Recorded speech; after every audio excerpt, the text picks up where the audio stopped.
I'm Rob Dilts, and this is my wife Sharlene, and we're World Partners workers with the Algonquin of Pikwakanagan in Golden Lake, Ontario. They're related culturally to Ojibwe, Cree, and some of the other groups in Ontario and Quebec. Culturally, they're very proud people, very proud of their ability to resist assimilation, and they are very creative, very artistic. With me, it began when I was very young, just meeting with missionaries and other people working with First Nations and all over the world. I've just developed a real affinity and a real heart for the First Nations people. With me, it was a little different. I was born and raised in Barry's Bay, Ontario, and that is a half-hour drive away from Golden Lake. And a lot of the people from the First Nations community used to come into the bar that was in Barry's Bay, and that was a local hangout. We used to go there all the time because kids were allowed to go in and buy different things.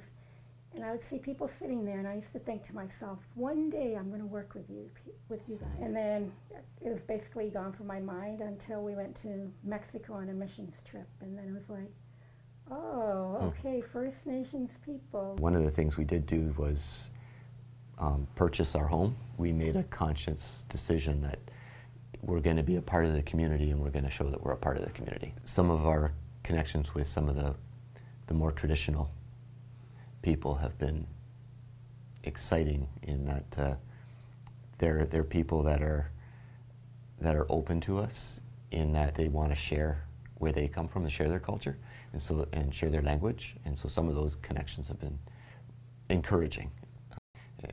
That there are people in the community who are willing to sit and talk and share. We're going in as learners, and so we're finding people that want to teach.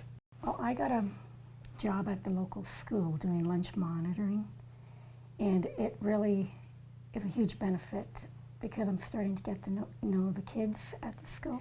And so through the kids, I'm starting to know some of the parents and some of the teachers. And there is teachers that are from the community, and so I'm getting to know them personally, which is a huge benefit for us. And we do have to mention our son Jonathan. He introduces us to parents and to people that we otherwise would probably not be able to connect with. So I am an electrician by trade.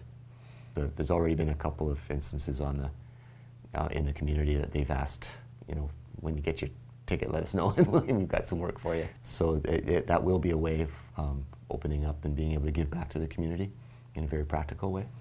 We're at a very big focal point in history right now with realization and with stories and with cultures being rediscovered and relearned, and we're all trying to come together to learn all that. So the biggest challenge is understanding how that's looking for us, how we can connect with that, how we can be a part of it, and how we can help others understand it. The trust is the greatest challenge. We have a lot of history. Yeah, just a lot of history to get over and to work through. World Partners, right from the very beginning, has always been very supportive of us, and the churches, the EMC churches, have always been very encouraging. Right now with World Partners, we are at a little over 75%. That's a level where we can start to scale back my secular employment and begin working more in the community where we are. One way would be praying for us.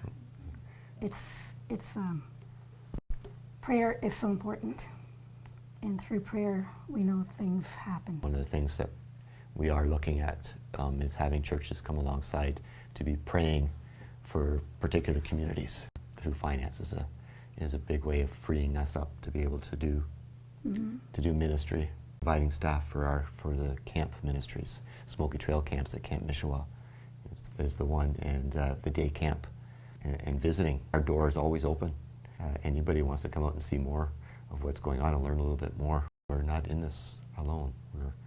We're part of a team. We're part of a huge body, the body of Christ, and we can't do it by ourselves. And so we rely on the body of Christ to walk with us and to hold us accountable and to pray with us.